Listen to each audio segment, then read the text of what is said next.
O tempo parecia escorrer por entre os dedos, célere e implacável, como a areia de uma ampulheta que ninguém conseguia deter. Naqueles dias, uma atmosfera densa e carregada de presságios pairava sobre todos, como uma névoa pesada que teimava em não se dissipar. O ar estava saturado por um silêncio perturbador vindo do mestre, um mutismo que contrastava com a urgência daquelas horas. À volta, o burburinho das notícias sobre as perseguições romanas trazia um gosto amargo de medo e incerteza. Os exércitos da potência dominante moviam-se com precisão férrea, caçando aqueles que ousavam desafiar o império, e o eco dos lamentos de amigos e familiares ecoava nos corações dos seguidores. Era um tempo de sombras, onde a luz da esperança parecia vacilar diante da crueza dos fatos históricos que se desenrolavam sem piedade.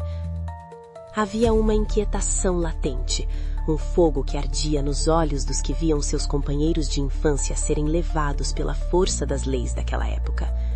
A opressão e a ignorância eram as senhoras do dia, ditando as regras de um convívio que estava longe de ser fraterno.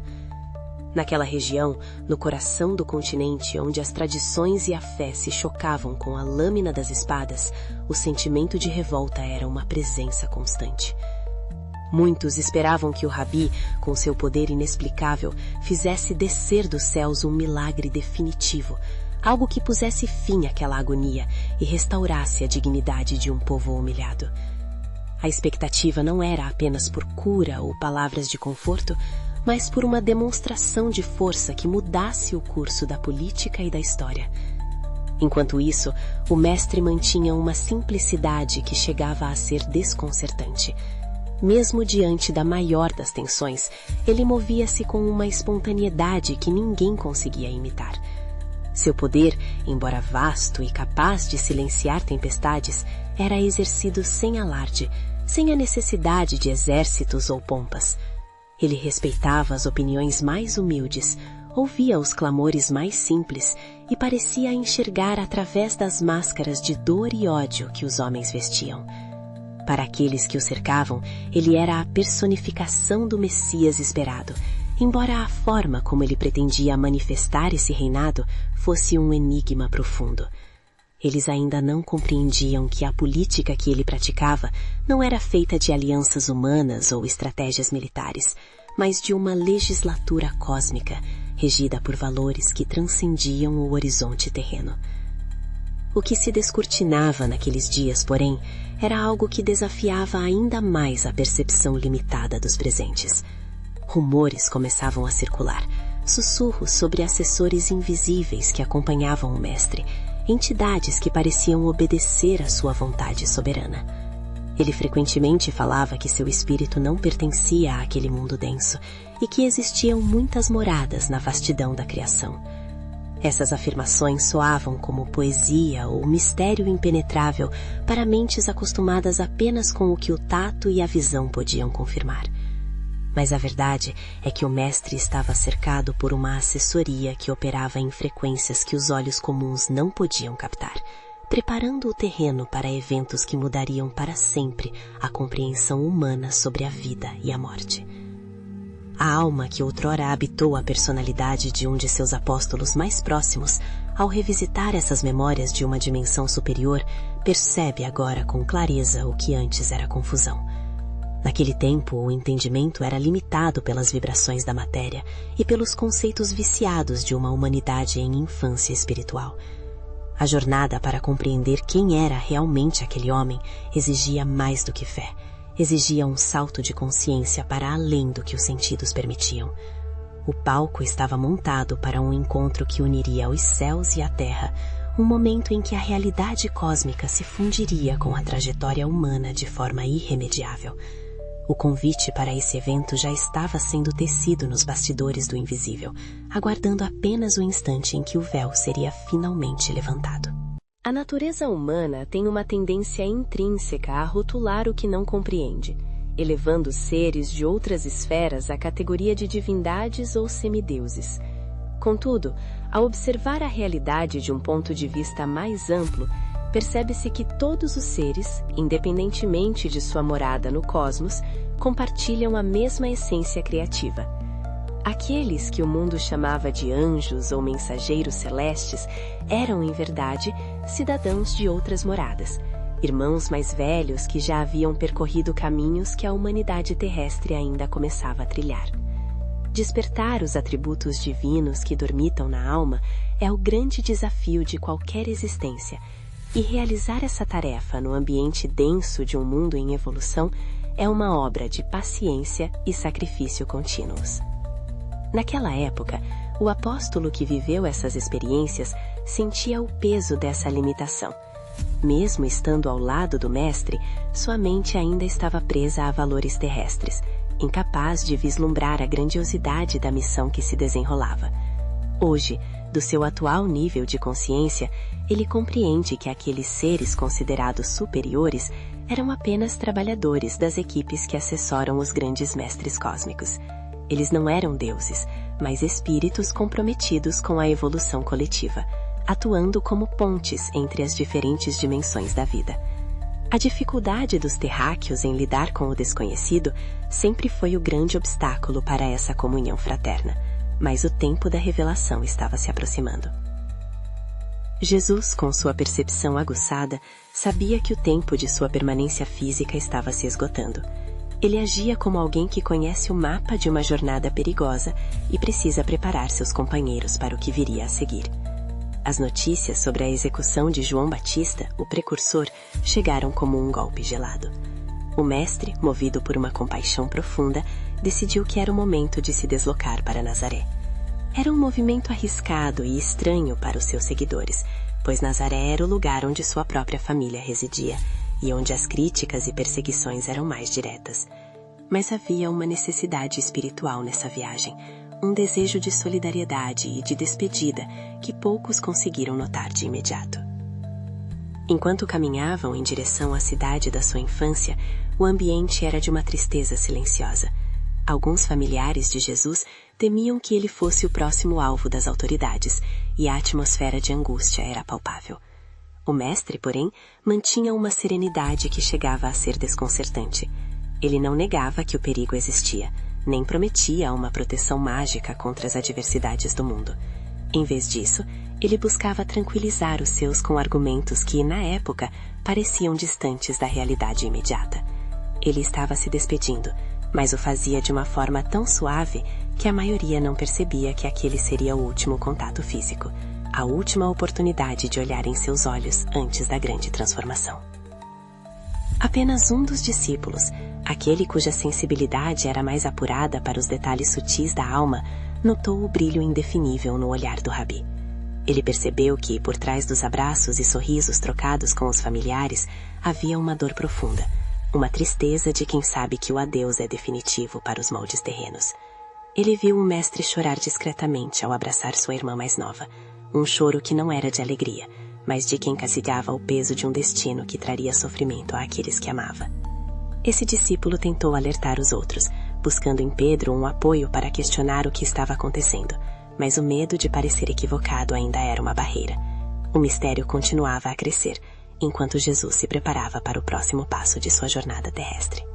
Ao sair da casa de seus familiares em Nazaré, o mestre foi abordado pelo discípulo que notara sua tristeza. Antes mesmo que qualquer pergunta fosse formulada, Jesus, com sua percepção que parecia ler os pensamentos mais profundos, deu a instrução necessária.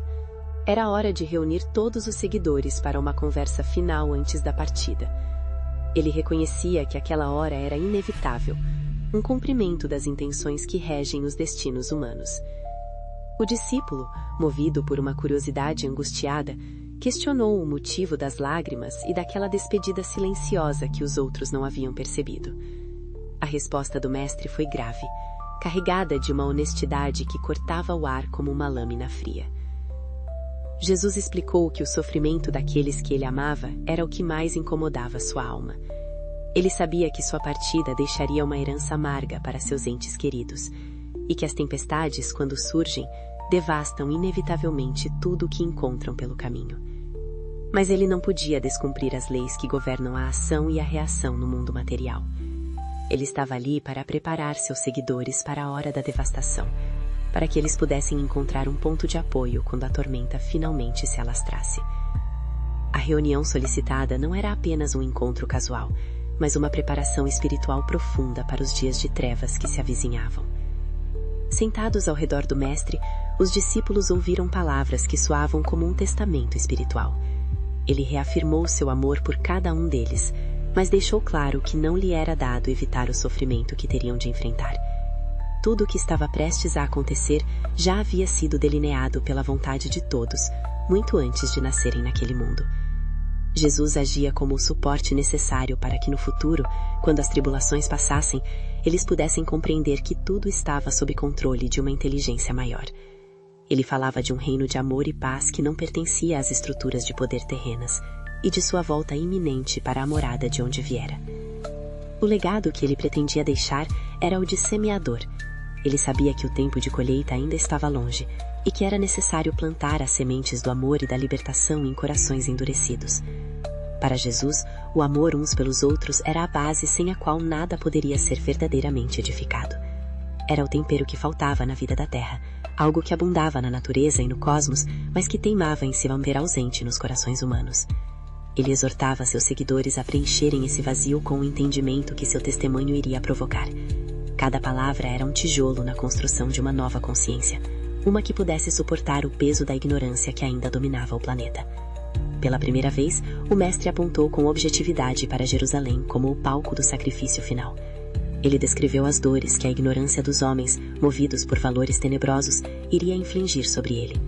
No entanto, Jesus afirmou que não retiraria a liberdade de ação daqueles que lhe causariam mal, pois seu amor por eles era igual ao amor que dedicava aos seus discípulos. Ele havia vencido os monstros interiores do mundo, recusando-se a ser conivente como o lado cômodo da alma que se curva aos valores materiais. Mesmo sendo rei em outras moradas, ali ele escolhia ser um como eles, submetendo-se aos desígnios humanos para demonstrar a força da alma que se mantém fiel à sua origem divina.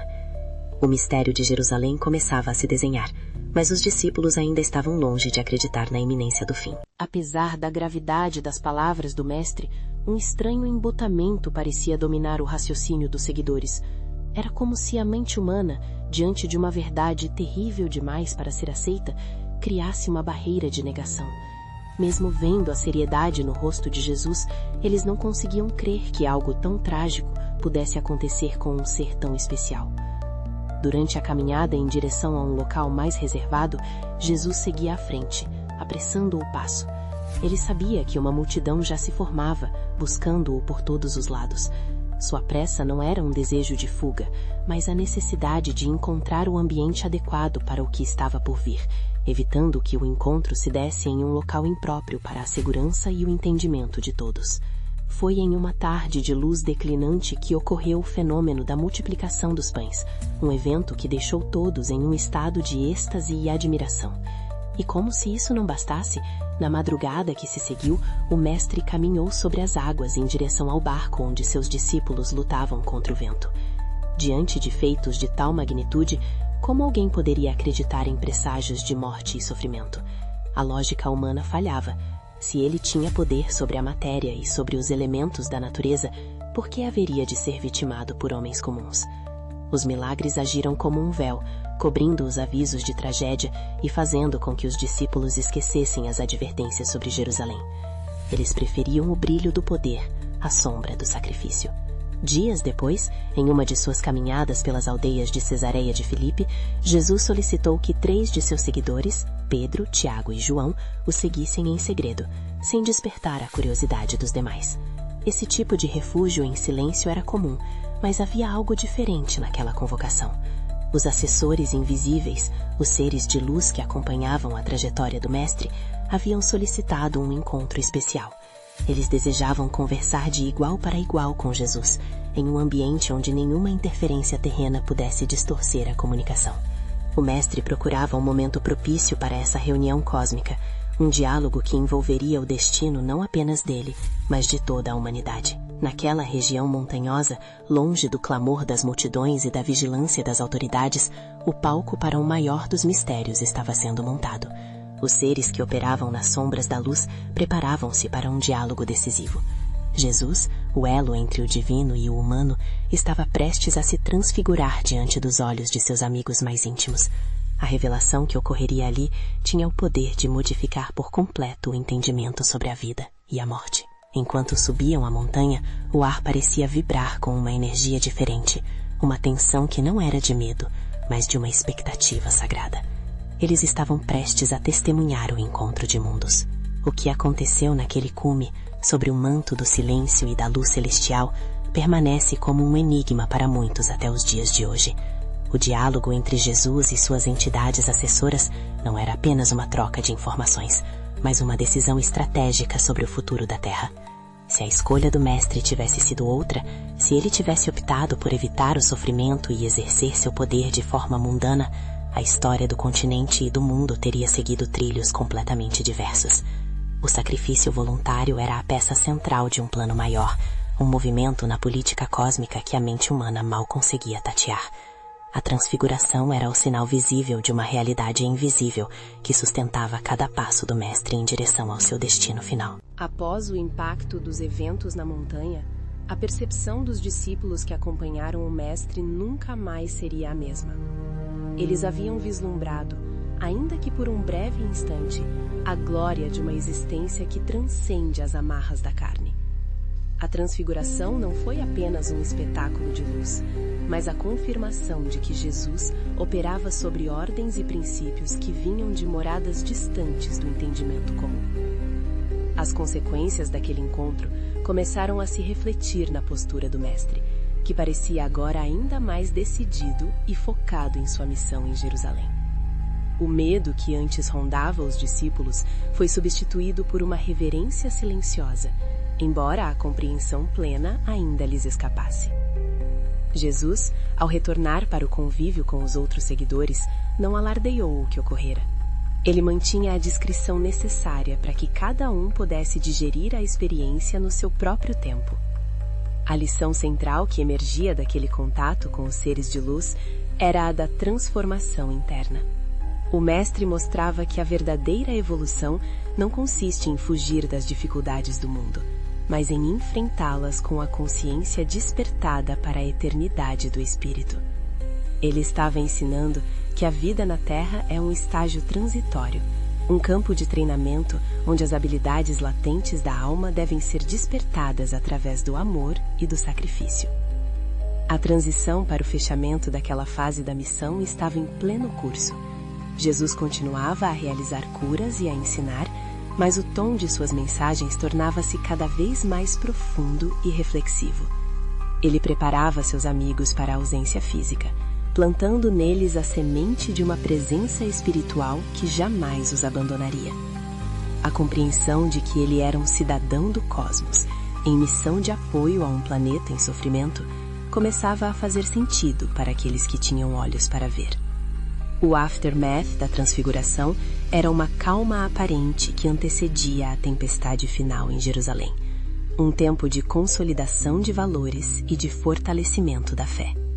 As transformações internas que ocorreram naqueles 3 discípulos serviram como um alicerce para o que viria depois da crucificação. Eles haviam visto a luz e ouvido a voz da sabedoria superior, e esse conhecimento seria o ponto de apoio necessário para suportar a dor da perda. O Mestre, em sua infinita sabedoria, forneceu-lhes a prova de que a morte não tem poder sobre a vida verdadeira. A jornada de Jesus era um mapa para todos os que desejam trilhar o caminho da ascensão espiritual, mostrando que a entrega total à vontade divina é a única forma de alcançar a verdadeira liberdade. A história que se desenrolava não era apenas um relato religioso, mas uma crônica de contato extraterrestre e interdimensional.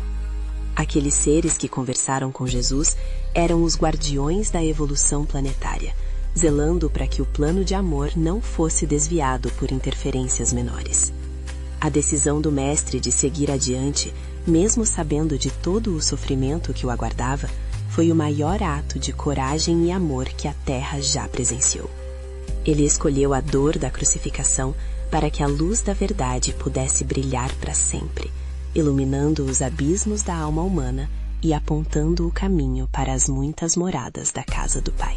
Ao contemplarmos esse desfecho desse episódio marcante, somos levados a refletir sobre a natureza da nossa própria existência e o propósito de estarmos aqui. A jornada de Jesus, marcada por encontros com entidades de outras esferas e por uma dedicação inabalável ao bem comum, serve como um espelho para as nossas próprias capacidades latentes. O enigma da transfiguração nos convida a olhar além das aparências materiais e a reconhecer que somos todos cidadãos de um universo vasto e populoso, onde a vida se manifesta em múltiplas dimensões e formas. A simplicidade do Mestre, contrastada com a grandiosidade de sua assessoria cósmica, revela que a verdadeira grandeza reside na humildade e no serviço ao próximo. O encontro solicitado na montanha foi um momento de alinhamento entre a vontade humana e a justiça cósmica. Ali, Jesus reafirmou seu compromisso de ser a ponte que une a terra ao céu, o humano ao divino. A lição que fica é a de que não estamos sozinhos em nossa marcha evolutiva. Existem equipes de trabalhadores espirituais e extraterrenos que acompanham o progresso da humanidade, aguardando o momento em que estaremos prontos para uma comunhão mais direta e fraterna. O despertar dessas habilidades espirituais é a tarefa inadiável de cada alma que habita este planeta, e o exemplo do Mestre é o guia seguro para essa jornada. Jerusalém, com todo o seu simbolismo de conflito e redenção, representa o ponto de virada onde o velho mundo encontra um novo. O sacrifício de Jesus não foi uma derrota, mas uma vitória estratégica sobre as sombras da ignorância e do egoísmo. Ele demonstrou que o amor é a força mais poderosa do universo, capaz de transmutar a dor em luz e a morte em vida eterna. Ao aceitar o seu destino, ele abriu as portas para uma nova era de entendimento, onde o legado do amor pode ser finalmente compreendido e vivenciado por todos os que buscam a verdade. Que as lembranças daqueles dias em Nazaré e nas aldeias de Cesareia de Filipe ressoem em nossos corações como um chamado à renovação. A herança deixada por Jesus não é feita de templos de pedra, mas de sementes plantadas na alma humana. Cabe a cada um de nós cultivar esse solo, removendo as pedras do preconceito e as ervas daninhas do ódio, para que a árvore da fraternidade universal possa florescer. O futuro que espera por todos na Terra depende da nossa capacidade de integrar essas verdades cósmicas ao nosso cotidiano, transformando a nossa ótica limitada em uma visão ampla e amorosa da criação. Encerramos esta narrativa com a clareza de que o mistério da transfiguração é, em última análise, o mistério da nossa própria transformação. Somos seres em eterna evolução, viajantes das estrelas, habitando temporariamente um corpo terreno. Que a luz que brilhou no alto da montanha continue a iluminar os nossos caminhos, lembrando-nos sempre de que o reino de amor e de paz está ao alcance de todos os que se atrevem a amar sem limites. O Mestre Jesus, em sua infinita misericórdia, permanece conosco, aguardando o dia em que todos os seus irmãos da Terra poderão finalmente sentar-se à mesa da grande família cósmica.